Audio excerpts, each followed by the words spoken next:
Olá, você está no podcast da CarbonFi, uma iniciativa da Carbon Business School, a escola de negócios focada no mercado de crédito de carbono e finanças regenerativas. Hoje a gente vai abrir o capô de um dos maiores conglomerados do mundo. E que conglomerado! Exato. Nós temos em mãos uma série de relatórios, algumas apurações internas, que pintam o retrato de um teste de estresse silencioso, sabe? Mas assim, um teste tectônico, acontecendo lá nos bastidores da Stellantis, a quarta maior montadora do planeta. Um gigante com pés de barro, talvez. Talvez. A nossa missão aqui é usar essas fontes para entender uma ofensiva corporativa bem complexa que foi iniciada pela família Peugeot. E isso vai muito, mas muito além de uma briga por assentos no conselho, né? Com certeza. O que a gente tem aqui é um choque entre duas visões de mundo. Dois modelos de capitalismo. E isso levanta questões sobre o futuro da indústria europeia e, como a gente vai ver, tem um impacto direto e até surpreendente aqui no Brasil. Exato. Então, para começar a desvendar essa história, a gente tem que voltar um pouco e ir na origem do conflito. As fontes descrevem a situação atual como o crepúsculo da influência dinástica francesa. É uma frase forte. É uma frase com peso enorme, né? Basicamente, a família Peugeot, que fundou a empresa lá no século XIX, está lutando para não virar uma mera espectadora na gigante que ela mesma ajudou a criar. E o que é fascinante aqui é que essa luta simboliza um embate muito clássico. De um lado, você tem o que a gente pode chamar de capitalismo familiar europeu. Aquele focado em legado. Exato. É construído na ideia de legado, de controle que passa de geração para geração, sabe? De um nome que se confunde com a história industrial de um país inteiro. É algo de longo prazo, quase sentimental. E do outro lado? Do outro lado, tá a lógica implacável do capitalismo de acionistas global. E esse modelo não se importa com sobrenome, com história. Ele se importa com eficiência, com escala e, acima de tudo, com o retorno financeiro do próximo trimestre. É a colisão da tradição com a planilha de Excel. Perfeito.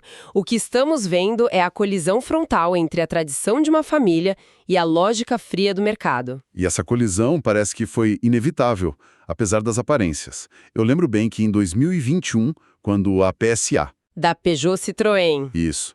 Quando a PSA se fundiu com a FCA, da Fiat Chrysler, a narrativa que foi vendida para o mundo todo era a de um casamento entre iguais. Ah, sim.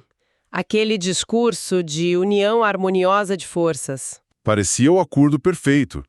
O que as fontes revelam sobre o que realmente aconteceu por baixo dos panos, aquilo foi mais uma jogada de RP do que a realidade. Olha, foi uma narrativa muito bem construída, mas a matemática do poder contava uma história bem diferente desde o começo. A matemática acionária, você diz. Exatamente. Veja bem, no acordo final, a família Agnelli, que são os fundadores da Fiat, por meio da sua holding, a Extor, Certo. eles saíram da fusão como os maiores acionistas individuais. Tinham cerca de 14% das ações. Eles se posicionaram como a âncora, o pilar do novo grupo. Ok, 14%. E os Peugeot? Aí é que está o ponto. A família Peugeot ficou com cerca de 7%. Metade. Metade. Então, na prática, essa ideia de iguais nunca se refletiu na estrutura de poder, entende? E o que a gente está vendo agora, essa movimentação toda para garantir assentos e influência, é um reconhecimento um pouco tardio dessa realidade. É a ficha caindo. É a família Peugeot percebendo que, olha, sem uma proteção formal nos estatutos da empresa, a força gravitacional do capital simplesmente vai puxar todas as decisões para o lado dos Agnelli. E a influência francesa some. Some, pode ser varrida da sala de comando. Nossa, peraí. Metade da participação. Então, desde o primeiro dia, a balança já pendia para um lado. Não é uma briga que começou agora. É uma condição que foi criada lá na fusão. Precisamente. E quando você fala em força gravitacional, o que isso significa no dia a dia da empresa? Que tipo de decisões são afetadas por essa diferença de 7% para 14%? Todas as decisões estratégicas. Os Agnelli, através da Exor, têm um histórico de serem investidores globais, muito pragmáticos, focados em maximizar o valor pro acionista. Eles não têm problema em comprar, vender, fundir empresa, sabe? São financistas, no fundo. Isso. Já os Peugeot vêm de uma tradição mais industrialista, mais enraizada na França, de proteger a base produtiva local. Com mais peso acionário, a visão dos Agnelli naturalmente prevalece. E o medo dos Peugeot é se tornarem irrelevantes. O grande temor deles, segundo as fontes, não é nem perder dinheiro, é se tornar estrategicamente relevante dentro da própria casa. E essa briga por relevância está acontecendo no momento mais crítico possível para a indústria automotiva, né? Exatamente. E é por isso que um assento no conselho vale ouro agora. A indústria está passando pela maior transformação em 100 anos. A gente está falando de investimentos de capital, o famoso CAPEX, na casa das dezenas de bilhões de euros. Bilhões. Para desenvolver carros elétricos e principalmente software, que hoje é o verdadeiro cérebro de um veículo. Ter uma voz ativa na mesa onde se decide para onde vai esse dinheiro é a única maneira de garantir que os interesses históricos, Como manter as fábricas na França. exato, que isso não seja, como um dos analistas coloca, sacrificado no altar das sinergias globais. Então, ter um assento não é uma questão de prestígio, é uma questão de sobrevivência industrial para o lado francês da empresa. Precisamente. E a coisa fica ainda maior. Se a gente conectar isso ao quadro geral, essa disputa deixa de ser só sobre a família Peugeot e passa a ser sobre a soberania industrial da França. Como assim? Não podemos esquecer que o governo francês também é um acionista importante da Stellantis. Ah, é verdade. Através do BIP France, o banco de investimentos deles. Exato. Então o governo francês também está nessa briga, nos bastidores. Isso transforma uma disputa de família em uma questão quase de segurança nacional. Entendi. De certa forma, sim. Em Paris, essa luta dos Peugeots para manter a influência é vista como uma linha de defesa estratégica. É uma forma de garantir que a empresa não perca suas raízes, que o centro de decisões não se mova permanentemente para Turim ou para qualquer outro lugar do mundo. Porque se a família perde poder, Se a família perde poder, o sotaque da Stellantis, por assim dizer, se torna cada vez menos francês e mais global. ou apátrida. E isso, para um país como a França, que valoriza seus campeões nacionais, é um problema sério. E ainda tem uma pressão externa que deve estar colocando mais lenha nessa fogueira, que é a concorrência, né? As fontes mencionam a invasão de veículos elétricos chineses na Europa.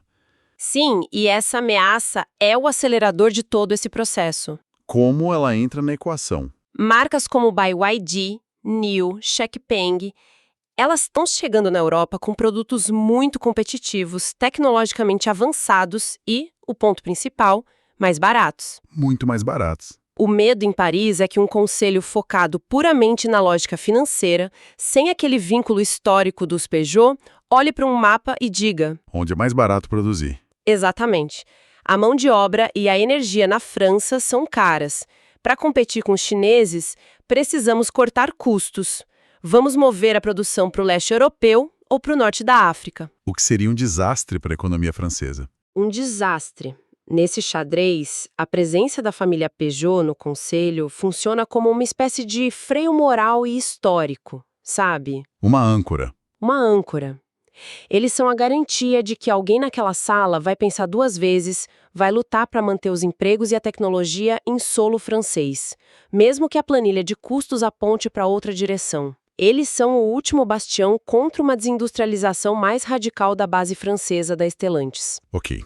Essa briga de gigantes na Europa parece complexa, com camadas de história, finanças, geopolítica, mas as fontes que a gente tem são muito claras. Elas afirmam que as ondas de choque dessa disputa são sentidas com força aqui, do outro lado do Atlântico. Como essa briga em Paris e Turim chega no Brasil? Ela chega diretamente no nosso chão de fábrica, porque a operação brasileira da Stellantis é descrita em vários desses relatórios como a joia da coroa do grupo. Em termos de lucro. Em termos de rentabilidade, o Brasil entrega margens de lucro que muitas vezes são o dobro até o triplo das operações europeias. E aqui nós temos um ecossistema gigantesco que é a fusão desses dois mundos, né? A herança da Fiat e da Peugeot Citroën. Exato, a herança massiva e popular da Fiat lá em Betim, em Minas Gerais, um complexo industrial que moldou a indústria nacional, e o legado de engenharia mais sofisticada da Peugeot Citroën em Porto Real, no Rio. E como a diluição do poder dos Peugeot pode afetar essas duas operações tão distintas? Olha, o primeiro impacto e o mais imediato é a aceleração da padronização. A gestão da Stellantis já é obcecada por eficiência. Certo. Com menos influência francesa para defender suas particularidades, a tendência é que as plataformas, os motores, os componentes, tudo seja unificado ainda mais rápido para cortar custos. Na prática? Na prática, a distinção técnica entre um Fiat, um Citroën e um Peugeot pode se tornar no futuro quase que puramente cosmética, uma questão de logotipo na grade e do desenho da lanterna. Mas espere. Quem compra um Peugeot ou um Citroën geralmente está buscando algo diferente de um Fiat, certo? Um tipo de conforto na suspensão, um acabamento, um design. Essa identidade da marca simplesmente desaparece nessa lógica? Essa é a pergunta de $1 milhão. As fontes abordam o risco de perder clientes que valorizam justamente essa diferença. Sim, e a resposta que elas indicam é brutalmente pragmática. O futuro dessa alma francesa nos carros vai depender cada vez menos da vontade de um herdeiro em Paris. E cada vez mais do quê? E cada vez mais da capacidade dos engenheiros aqui em Porto Real de provar em planilhas que as suas soluções entregam uma margem EBITDA, ou seja, um lucro operacional superior. Nossa! Então a decisão deixa de ser estratégica, sobre posicionamento de marca, e vira uma competição interna de custo-benefício. Vira uma competição interna, exatamente. Se a engenharia de origem francesa conseguir ser mais rentável, ela sobrevive e floresce. Se a base de engenharia da Fiat, que historicamente no Brasil é mestre em fazer carros de volume com custo controlado, se provar mais eficiente, Ela absorve as outras. ela absorverá as outras. A decisão será guiada por números, não por tradição. E isso levanta uma outra questão talvez ainda mais importante: Que seria? os investimentos. A Stellantis anunciou um plano gigantesco de R$30 bilhões para o Brasil, centrado no desenvolvimento da tecnologia biohíbrido. A tecnologia dos híbridos a etanol. Isso. É a pasta da empresa em carros que podem rodar com etanol, uma solução que une eletrificação com a nossa matriz energética. É um projeto super estratégico para o país. E um plano dessa magnitude precisa de estabilidade lá no topo, imagino. Totalmente. Executar um investimento de 30 bilhões ao longo de vários anos exige uma matriz unida com uma visão clara. Se essa briga pelo poder na Europa escalar para o que o mercado chama de guerra de procurações, Que é basicamente uma briga pública para ver quem consegue mais votos de outros acionistas, tipo uma eleição dentro da empresa, certo? perfeito, essa é a melhor definição. Se isso acontecer, o processo de decisão pode ficar paralisado. Projetos novos, alocação de recursos para a América Latina, tudo isso pode entrar em compasso de espera até a poeira sentar. E uma guerra corporativa na Europa poderia atrasar o futuro do carro híbrido no Brasil? No limite, sim. Poderia atrasar o futuro do carro híbrido a etanol no Brasil. Diante de todo esse cenário, dessa teia de interesses, qual é o desfecho mais provável? Quem ganha essa queda de braço pelo controle da Stellantis? O consenso entre os analistas das fontes é que a lógica de mercado vai prevalecer. A família Peugeot provavelmente vai conseguir negociar para manter uma representação simbólica no conselho, Mais como uma homenagem. mais como uma homenagem à sua história do que com poder de veto real. Mas a máquina de eficiência que a Stellantis se tornou e que foi projetada pelo CEO Carlos Tavares vai continuar sua marcha. Ou seja, a empresa vai se tornar cada vez menos familiar. Exato, uma entidade cada vez menos familiar, com menos laços com suas nações de origem e cada vez mais institucional. Uma corporação global gerida quase por algoritmos de eficiência. Então aquela imagem do crepúsculo da influência dinástica parece ser mesmo a síntese perfeita.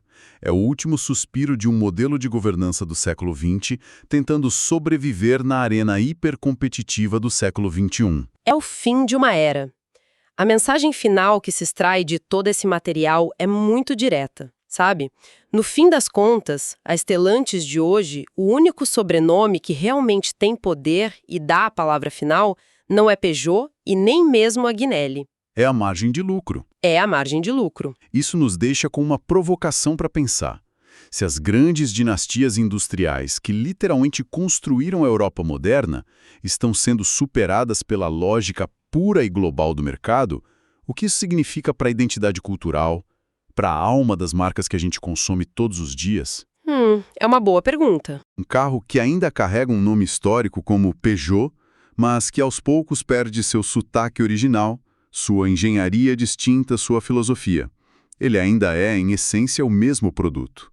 E para mais conteúdo sobre o mercado de crédito de carbono, siga a Carbon Fi para se manter sempre atualizado.